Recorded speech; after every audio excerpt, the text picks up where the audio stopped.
first time in the history of the Gambia Printing Publishing Corporation proudly introduces the Biliomatic exercise book printing machine. The machine has the capacity to print more than 20,000 books per hour. Yes, 20,000 books per hour. It also prints magazines, newspapers, calendars, flyers, normal books and all kinds of printed documents plus items at affordable prices. With the Biliomatic printing machine, GPPC can now render high quality and non-size restricted printing service supply across the sub-region. Rush now and partner with GPPC for all your public and private printing service needs. Print with us today and you'd be offered highly professional, reliable and efficient service delivery by our team of experts. The Gambia Printing and Publishing Corporation is here to meet all demands and is reliable at all times. For more info, contact us on 437-4493 or 437-4402. GPPC is Gambian and it's yours. Alright. Honey, did you remind him that the last time he sent the money, it was not enough to buy all the provisions? Oh, sorry, I forgot to tell him.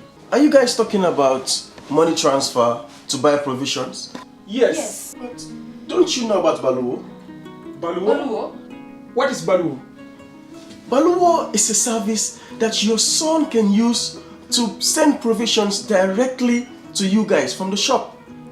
And you don't have to worry about the exchange rate. Tell me how Baluwo works. It's very simple. Just log on to baluwo.com and shop or download the app on your phone. You can shop on the website or using the app to buy online basic products for your family and friends. With Baluwo, you decide what your money is spent on. Your money, your choice. Buy online products for your family and friends in the Gambia, Senegal, Nigeria or Mali. Baluwo, better than sending money.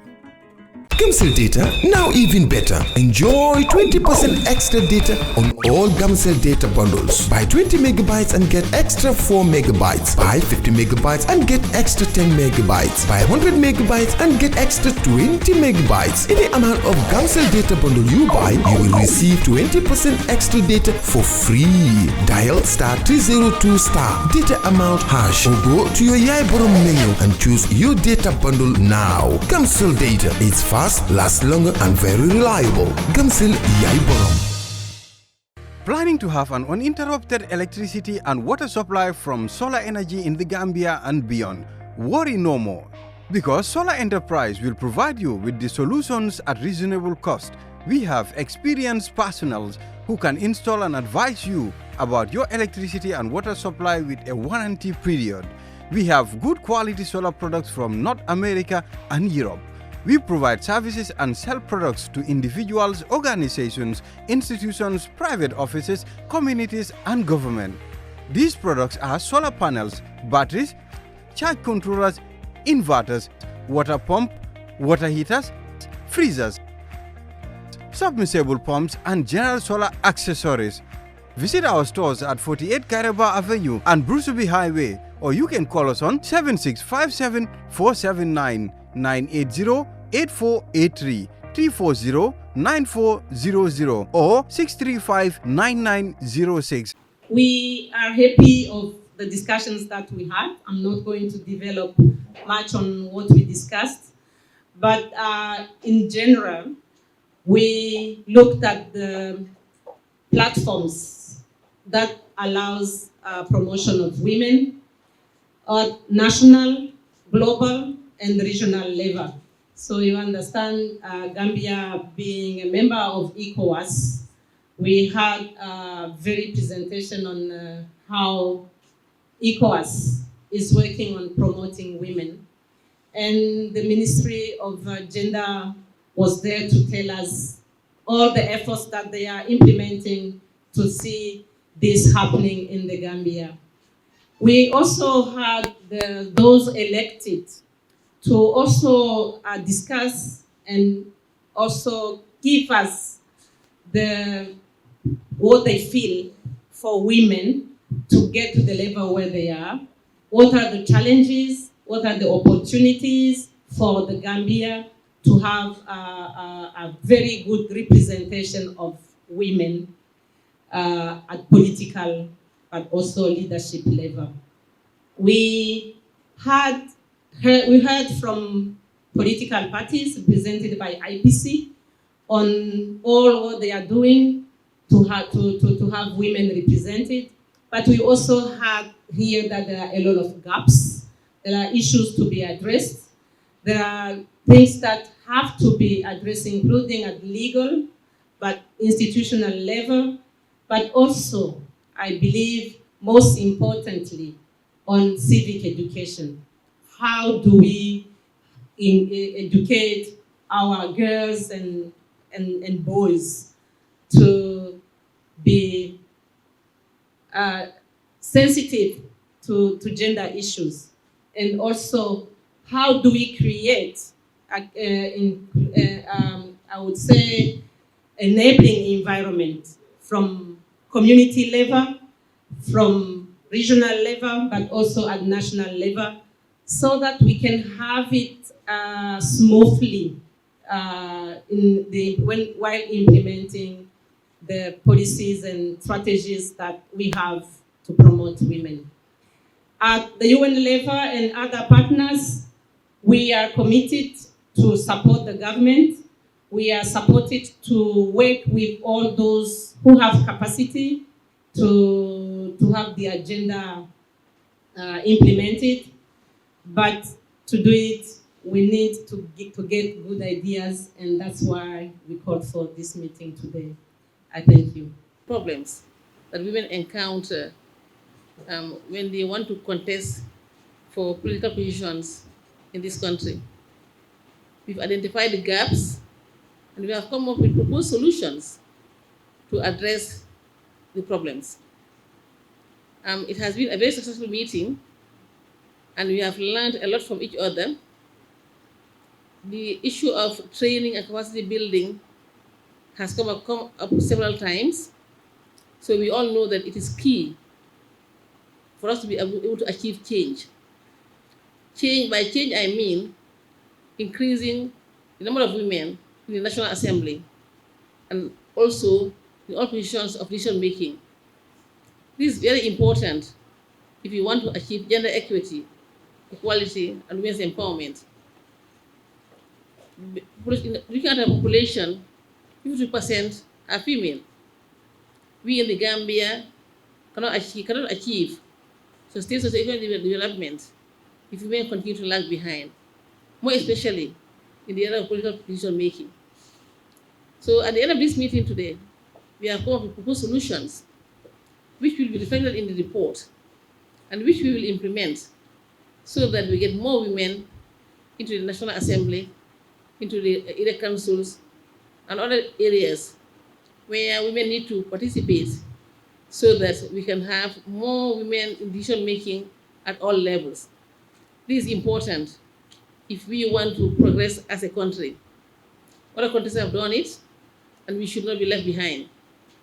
We have agreed that we'll also do a lot of capacity building of those in the National Assembly, both locally and also outside the country, to study tours, so they can learn from other countries how they are doing things, so that when on return, they can replicate those activities.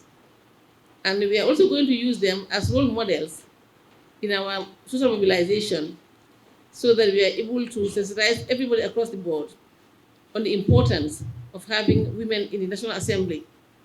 Not only the National Assembly, but more women in decision-making positions. This is where the National Assembly members will be very, very important. We are looking forward to the election of the councils in May next year, and we'll make use of the National Assembly members. We'll use them as role models in our advocacy, so that we reach out to everybody and looking at different target groups and looking at different forms of medium. So people become more and more aware of the importance of having women in decision making, so that we can get more women into these positions, and then the country can move forward. I want to thank very much all the participants for spending time with us. They stayed from the beginning to the end, which showed the importance that they have attached to this activity. I also want to thank the UN system for supporting the entire process. To the National Assembly members, I also want to thank very much, and also the former Vice President, who also came since morning and has stayed with us up to the end. To the media, thank you for the coverage, and we wish you a good day. I have seen that we have come very far in the fact that we are now able to have a Ministry of Gender, Children and Social Welfare. 30 years of advocacy, it was not possible. But with the coming of the current regime, we were able to have that, and that came as a result of political will. Of course, we have also been able to pass most of the laws, some of the laws that we have had, because it's an evolving issue. We have many laws to deal with. Everything that this development has to touch on women and other vulnerable groups. So far, a lot of harmonization, a lot of efforts are being made to bring those laws in place, but there are gaps. The gaps are such that we need to look at it and address them. And coming as a former vice president and being among the architects of the creators of the Ministry of Gender, Children and Social Welfare, we now are proud to say that it's no longer under the office of the vice president. It is standing as an autonomous institution that has its budget, but not impressive indeed. We need to get more for the Ministry of Gender to move and respond to all the issues that we have raised here. What I have also seen is that there is also a lapse. We have gone down a little bit, not little bit, but drastically, it's dismally low, looking at the fact that we have generally had a record of very low representation of women in all decision-making positions. And that is a big concern. Despite the fact that if you look at the political statistics, women always constitute the largest percentage of registered voters. And this does not translate into having more women there. So there is a fundamental question that we need to ask. What are the factors impeding that? And we have seen it translated this time also in the elections. We have the Ministry of Gender, they've been doing a lot of work and a lot of issues, and we have been able to bring in at least 19 women came out. But the statistics are dismally low, very poor. It's not something to be proud of. And I believe that that's where we need to do the work. We need to do a lot of social mobilization, educate the people. A lot of issues came here this morning on the 3 areas that we addressed. The need is for people to know, but we need the political will. The political will to ensure that affirmative action is given, and at the same time also political will. The ministry was based on the political will, creation of the ministry, because we have been calling for it for the last 30 years. But when we had President Adama Barrow come and we negotiated, he saw immediately the need to bring in the gender ministry. And there was, we were grateful for that. But a lot has to be done. And the poor performance of the political parties does not cut across all the parties. That tells you patriarchy is at play, and it's about power. All we need to do, both men and women, remember, those men sitting out there in their numbers were voted in by the women. If we go on looking at the statistical representation, women have not been gender biased. Women have been coming out to do what they want to do. But positions that are headed, male-headed institutions, and where power lies, the political will may be limited, and we need to ensure that women come in. The only answer to that for me is a democracy. People have a right to choose who they are, but we need to educate the population. We need to create awareness and sensitization at different levels. You have the policy level where the formal equality needs to be done, and there is progress, but we still have a lot to do. Then you come to the level where you have substantial equality, where people or women will have to enjoy what those laws and translate them into reality for us to see them. It's not happening. And because it is not happening, we need to engage in a very serious social mobilization, where both men and women, because men are our husbands, they are our sons, they are our colleagues, and they are also interested in power. Women are your wives, your mothers, your sisters, and interested in power. So I think people have to look at ways and means of how we change the perception towards women. And having come out, I have learned a lot.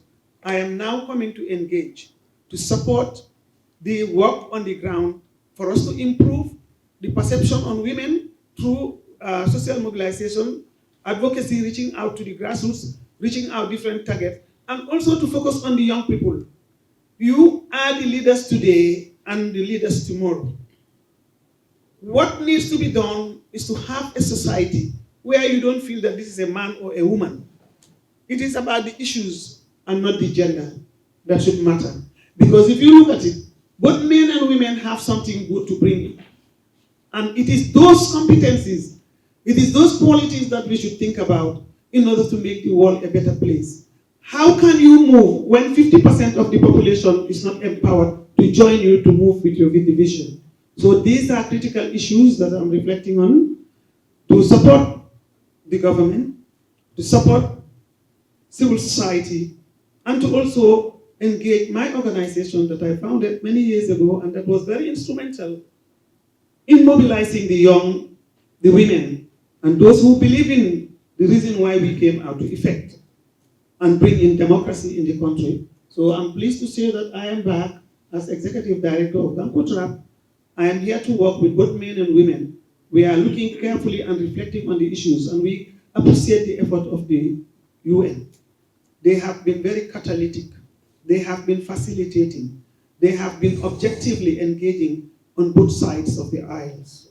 That is, within the government framework and at the same time with civil society. Maybe we have to come together in a conversation as civil society to see how we move Gambia's democracy to a level where the gender disparities are going to be addressed and be a forgotten system through various intervention strategies, supporting the Ministry of Gender, Children and Social Welfare, as well as all other institutions that want to engage in a just society. Thank you. As we all believe that women, the concept within our nation is that women should not have a voice.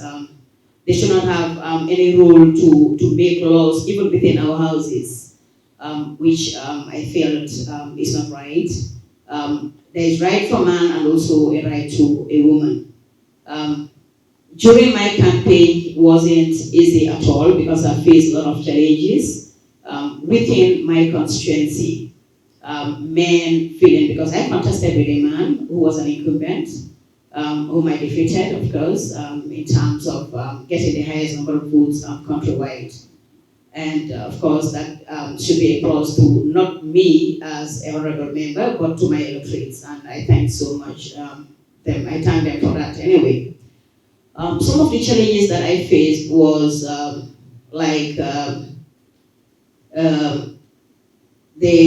as a woman, when I went to some of the houses, at least to talk to them about women leadership, the quality of a woman leadership in the parliament, and which I felt women representation in the parliament is very, very minimal. And due to that, our voices have not been heard clearly. And yes, I have support from few women, and also, but I had little support from men also, because they felt as a woman, I think the man has all the powers to speak high, that that needs to be considered in the parliament or outside the parliament. And also, some of the challenges that I had was, I will even have from some people saying she's a woman. Women cannot lead. That is the culture in the Gambia, the norm also. It has been a culture in the Gambia for more than a decade or so, or since the independence of the Gambia, and, which is very, very difficult. But to me, I felt it is my right as a woman, and it is a right of all women to decide whatever they want, or the problems that they're encountering in their communities, to be raised in the parliament as lawmakers, at least to decide. So, but when the parliament is full of men and no woman or very low representation of women at the parliament, I will not say the problem may not be solved, but it will be very, very difficult, because Men, yes, they can speak on one side for women, but I think women can speak throughout the problems that her fellow women are encountering, definitely. Some of the examples were when I was campaigning, I visited some of the markets, I went to some of the markets, meet the vendors, the vegetable vendors as well, and even other vendors. And what I was telling them is I wanted to be, I want to be your representation or your voice at the parliament. But I felt before being their voice or a messenger, their messenger, I'll call myself, that I should go around to know exactly how they feel so that I can speak on their behalf of the parliament. But there was this serious challenge that some will say she's a woman, as I always mention, she's a woman. So I don't think she can say anything or she can make any decision or she can make any law within the parliament for women. I think men can do that better, and which I felt it is not right. So there are a lot of challenges, as I mentioned. Some of the challenges was the funding. Funding was also a problem, yes. My party did what they could, actually. They really supported. And then also in terms of financial support, of course. And then in terms of selection, that was at the party level, it was difficult for me, as a Sani NAM, to be selected at party level. Because there were these challenges that, as I said, they think, some people think men can do better than women. Thank you. Politics is not easy. Always you must know that you will face challenges. But for me, Alhamdulillah Rabbil Alameen, I thank God. I didn't face much challenges in my campaign and contesting as a parliamentarian because I was demanded by people to contest for them as being a staff of agri extension worker, being supervising for 6 years, home posting. So I was working together with women and youth in the community for almost 6 years. So that being the case, women and the youth and the people of Point Perfect demand for me to contest for them for this parliamentary election. So I didn't face most challenge. But the only challenge I faced was financial, which I tried and I worked very hard because of entrepreneurship. The little money I saved was the money I was using to print some t-shirts and sell in order to support myself during the campaign. So I didn't face much challenges. Thank you. The whole issue today, we were reflecting on why. And now we are coming to the how. That's why we came together. Now, we must understand that when you talk about patriarchy, women are the gatekeepers of patriarchy. Because it's a social system that we are brought up to and we are socialized into. And men don't have to do most of the work. It's women who do the work. Where do we start it from? When we have the girl child, instead of giving the boy and the girl the opportunity to go to school, when a choice is going to be made, it's the boy that is given the chance. The girl remains because that's the only one I have. I want her to help me with the chores, reinforcing the gender stereotypes. As a result, the boy goes out to school, is exposed, even at home when he comes back, instead of coming in to join to support, he is allowed to play football and the girl has to be by the side of the mother to cook in the kitchen. So those stereotypes, the children are socialized into it and it is deeply ingrained. So men don't have to work to deal with that. And in my years of teaching gender classes and in my years of research, looking at patriarchy and its manifestation in different forms, I have come to realize that to organize the women to have a poor perception of women, it starts from where we see ourselves as small beings. These are this, and it's in our language, it's in our practices, and it's the way we interact with women. Even if a woman holds something that is considered associated with men, they will tell, "Holy go, Nila." You know, those stereotypes and the way and the perceptions that we create, is what actually is creating some of the blocks. So we have to deconstruct patriarchy to a highest level, from the top to the middle to the down. And that should start with this educational system. You go to the school, the curriculum, girls do this, boys do that. And when it comes to leadership, like most of them explain, one of the honorable members of parliament said it very well. When it comes to who is the chair, who is going to be chosen to become the party leader, or who is going to be given a leadership position, we all agree on choosing a man, and the women will be the clappers, the singers, the cooks, and they are also used to fight among themselves. So these are the things and the plans that we have to look. You have to understand the dynamics of what is happening.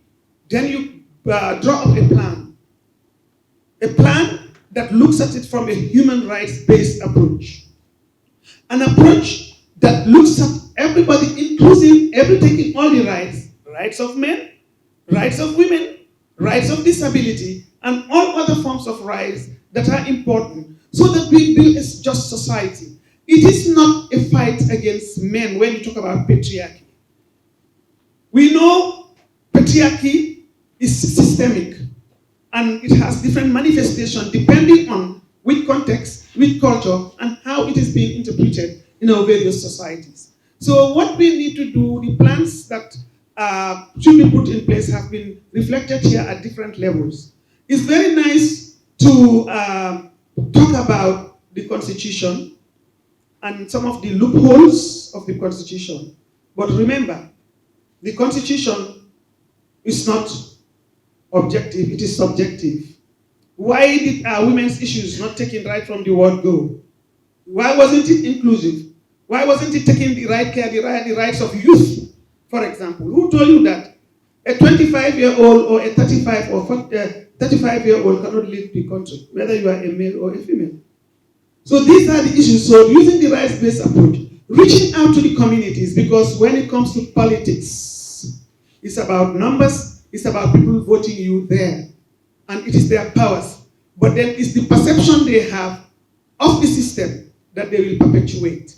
What needs to be done is to go back, speak the language that the people understand, translate some of the things that are there, and look at what is there, and develop the conversation in a way that is culturally responsive and relevant, so that they will understand. Because the women, I think, need to be repaid their jobs. They need to be recognized. Their agency needs to be appreciated. Because you cannot understand having a 57-member parliament with only 5 women or 3 women there. It is a question, a fundamental question that we should ask ourselves. There was a lot of discussion going there, and there are people have been just touching at the top of the tip of the iceberg. You can tell a woman, yes, I will support you, and then you go around and start putting in another person to come and to take over. And why should tell the woman, I'm supporting you? I have seen that. The stories will come out. These are things that have happened. Women fighting for their minister, for their representatives, when they come and want to come, the first fight comes from their own parties. They fight them first, before even they fight among themselves as opposition. These are things that I have observed over time. We have to deal with the structural inequalities.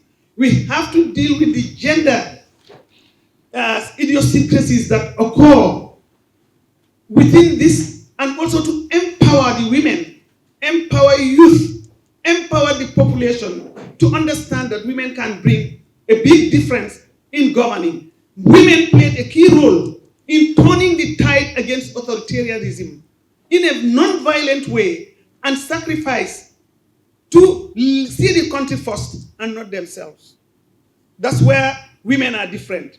And I think that if we are going to have a just society, if we are going to move the country towards protecting the democracy that all of you have contributed to, we need to look at the whole game again. And that is what we need to do in a non-violent way, in a very progressive democratic space, allowing everybody to do what they want to do based on informed choices, based on knowledge of what I'm doing is going to be in the best interest of democracy, fundamental freedoms and civil liberties. Thank you. Meeting was a starting point for what we want to do for next steps. And for us at the UN, we started, actually, the conversation started earlier because I had to question myself on the support that the UN has been providing to empowering women. It's not starting today. I think since the UN in the Gambia, the gender promotion has been the priority for the UN. But we see where we are today. The data are not really good. We felt that we need to do more. But then we asked ourselves, what did we do and why we are not really getting the right results? And I would say the final point that really pushed us to reflect on our work is when we saw the result at the legislative elections, but also at the nomination at the cabinet. We saw a reduction from even the numbers that we had before. And this should not be the case for a country in a democratic transition. And that's why for us, we felt that we need to do more. And from what we heard here, we are going to continue building our partnerships. We are here to support. I won't say I will do, but I will provide support as what we are doing. We have strong support, strong partnership with Ministry of Gender, but we also rely on civil society because they are the voices for those we are trying to support, including the women at community level. And I understand from the comments that we got today that we had to now go down.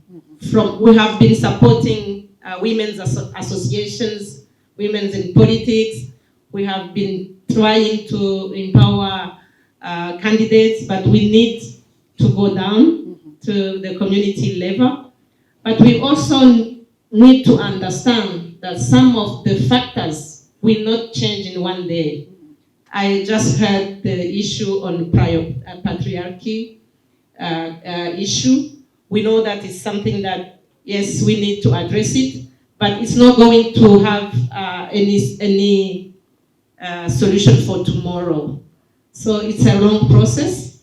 We need to start now building strategies for the short, the medium, and the long term to make sure that it's a transformative agenda, not just addressing issues as we see them. Some of them will take time. When we talk about civic education, it's not going to change the mentality of a girl in one day. But we need to start somewhere. And this, again, is a starting point to know what are the issues. Why are we at this point when we say that some countries have reached parity in different I would say platforms like the National Assembly, governments, and other leadership positions. And Gambia is lagging behind. I don't want to mention the figures. It's really bad. It's not an example. But we are going to also support Gambia to learn from those who have succeeded.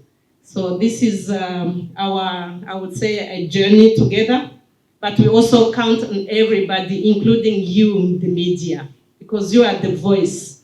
And we, at the UN, we have we want to build a strong partnership with media, because one of the issues that the women were here highlighting is the bullying and using social media to also try to really frustrate women who are trying to come out.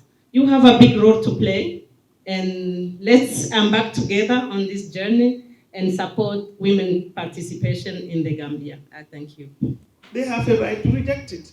And it goes through the due processes. Now, the draft constitution has so far very good plans for gender equality, and we are still working on more in order to make sure that it becomes a proper Bill of Rights for women of the Gambia, particularly when it is the supreme law of the country. All other laws are subset of the Constitution. So bringing in such a document would require thinking through and seeing the best. I know there are what we call special temporary measures, but it is not the fact that the men were rejecting that bill. I want to stand on protocol because I was present when it was being presented, and even myself, I didn't know that that bill was being brought in that day. The men who were there also, who outnumbered the women, some of them were already in some assignments, and most of them were not there. And it could not have been passed if it doesn't get the required number to become law. Even the president cannot do anything about it. So I think there is need for education, for awareness about the procedure and the processes that are involved for that to happen. Now, we do politicize women's issues, that's the problem. And because we politicize women's issues, at a particular point, we do not win. And that's what I want to deconstruct. When we are out, we must take a full package. A package that is going to carry all the rights, all the components, and not to come up with composites. You do that, you are actually compromising certain rights. So this is an opportunity. The men were not rejecting, even if they have that patriarchal feeling and were not into it, because of the procedures that were not followed. Nobody can blame them. You cannot blame them. That's what you have to understand. And the game was very clear to me. And I said, I think this is a wrong timing. This is my personal view. And what we need to do now, we have the constitution. We hope that it will come back. And it should come back because the country cannot run without a proper constitution. We have to ask for them. We have to raise awareness about it so that it is brought immediately for discussion so that it will be able to steer the affairs of state and the whole country.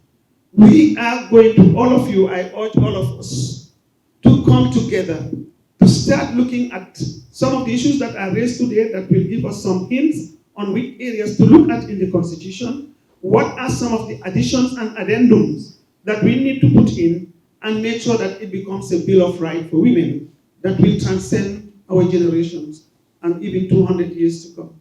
That's the purpose of the Constitution. And I think we should all work towards that and ensure that we get it right. Because it's the gender debate, you have all this, I call it the exuberance. That exuberance sometimes makes us lose. We have to be strategic and know how to deal with it in order to move forward. Patriarchy is a contributing factor to the low level of participation of women in political decision making. Yes, we have women at the grassroots, and a lot more people at the grassroots. We cannot sit here in a day's meeting and come up with a solution that will be befitting for women at the grassroots. Even though some of the solutions that you have proposed are valid, but I still strongly believe, and I have said this before, there's need to go down to meet the women themselves, meet everybody in the community. Because if you look about politics, everybody has a stake in it. We have to go back to the communities, to the women, to the young people, traditional leaders, religious leaders, and have a session with them, to an interview or a survey, so we know what the problems are. Let the women speak for themselves. When they tell us the problems, we can also ask them to propose solutions. Based on all of that, we can come up with a strategy to address the concerns of women. When we do that, we can address the issue in a sustainable way, in a sustainable manner, and that will contribute towards national development. So I still strongly believe that in addition to all the recommendations that you have made here, the issue of going back to the women, to the communities, to engage them is of essence. And again, I want to come back to say that we are also going to engage the political parties so that we know what the problems are, and in coming up with the solutions, we'll recommend or make sure that in their executives, there are more women. When that happens, then we can solve the problem of the low level of representation in political decision making, more especially at the level of the National Assembly. Thank you. Islamic microfinance is becoming an increasingly popular mechanism for poverty alleviation, especially for developing countries around the world. This microfinance service adheres to the principles of Islam as a form of social responsibility. Yona Islamic Microfinance is the Islamic microfinance of choice in the Gambia, trustworthy and reliable. At Yona Islamic Microfinance, we provide savings products, current accounts, financing products in conformity with Islam. In addition, Yona Islamic Microfinance also offers local and international remittances, takaful fund, management of zakat, management of awqaf, trading and investment, and building of strategic partnerships to bring financial services to the doorstep of the poor with donor projects, madrasas, youth organizations, women groups, and farmer organizations. Make a choice with Yona Islamic Microfinance today. For more information on Yona Islamic Microfinance, call 377-2151 or 9832-151 or visit Yona head office at Tipa Garage, Bakote, or visit any Yona branch located countrywide near you.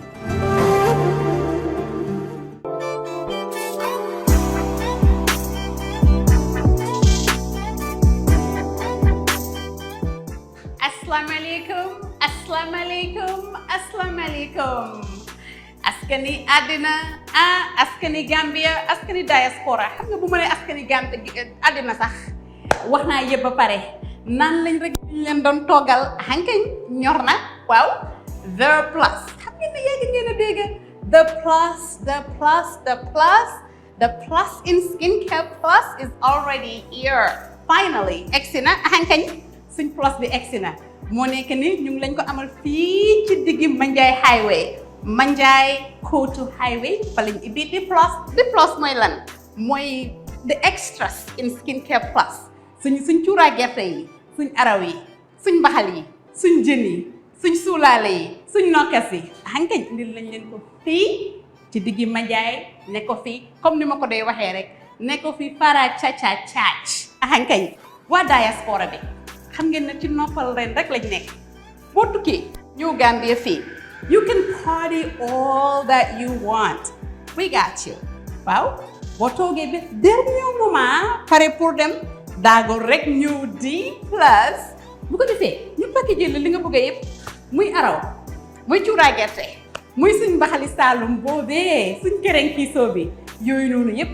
amal nañ leen ko fii waa Gambia tamit nag xam nga rek the working women we want to make life easy for you our mbaxal is pre-made baxal sa maalo rek even bachelor si sax boo amee rek sa rice cooker baxal sa maalo rek teg sa mbaxal rek ahankay mbaxali Saalum laa wax de ahankay Charles fa lay waxee bu loolu passé amal nañ leen nag suñ own freezing system fu mu nekk nii suñ freezer bee nekk nii dañ laa jaay ba pare bu la neexee ñu freezer la ahankay paquetel la emuñ foofu rek sax boo bëggee ñu wéyal la yépp yóbbul la ko ba airport waaye yéen lii ngeen ne lan xanaa lan comme ni ma ko dee waxee rek xanaa neex waaw suma partenaires yi rek ñoo nekk ni ki mooy Aïda boo lañ fi ñëwee boo lañ ma fi fekkutee ndegam manque di jaabante rek mun ngeen fee fekk Aïda mbaate mun ngeen fee fekk it rakki Aïda kenn ki mooy caat moo ngi nii waaw suñ plus gaa ngi nii fii nii waaw suñ fii mooy area bi nga xamante ni fa la ñoo defaree package suñ araw yeeg suñ all those kind of stuff moo nekk ni ñu ngi ci préparation nag pare nguñ we not quite ready but we almost there loolu bu passé we have another work area fii na am meat cutting unit fish and meat cutting unit nga xam ne boo indi sa jën bugg ñu dogal la ko in lions nice pieces machine boobu dina nekkee fii nga xam ne nañ leen bugg di dogal ñaari raxasookaay nag lañ am this is one work area and that one is another work area parce que comme ni ngeen ko mus di xamee rek lépp loo xam ne luy dugg ci biir la dama make sure ne defar naa ko ci anam bu aw yoon nag parce que comme niñ ko lay waxee rek biir nag dafa lëndëm nag lu faa war a dugga war nañoo xam exactly naka la fa taajoo waaw suñ freezing unit bi nag neen xaaral nag ma boole si sax lan macha allah ba mu ñetti yoon 2 hours ago rek lañ ñu indil ay waas believe it or not the wases are frozen solid already waaw dugal nañ ko ci biir du ma ko génnee sax di ci xam nga taxal suma loxo yeeg yooyu noonu waaye it on point freezes in no time waaw xankañ fii mooy D plus so bu ca kanamee dinañ dem ci beneen doom bu ees bi waaw dama wasin ay siix waaw twin businesses fii mooy the plus so ci kanam tuuti dinañ dem to the next one bu ko defee ñu wax lañ boobu tamit mooy ban ak naka la ko taajoo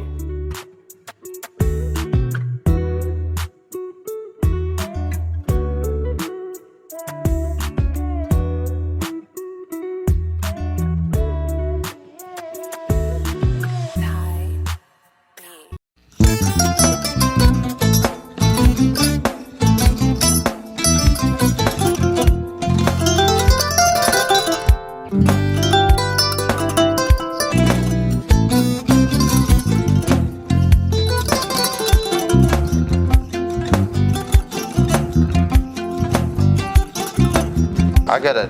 Mbijan aganyani. Albaka. Mbaka important. Yo, nga transfer la sto. Ya transfer la sto. Ha, code nyingi. Okay. What's that? Nsila ID soto. Ah, that's soto. Sorry.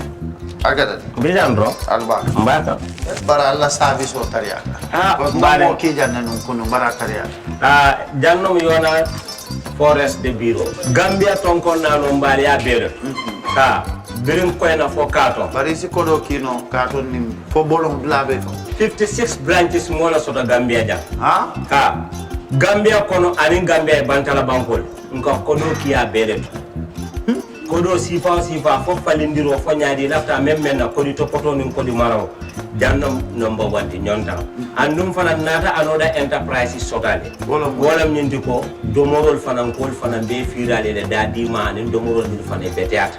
Gambia dawda yalo nga kumfa kendol sotale je. Wo moyo diat ha. Apelenta ni wo ka ni na lafta nyelen kendo le bina. Yalo bukani la ko la baraka ba. Yalo ndel chosano lo. Abaraka.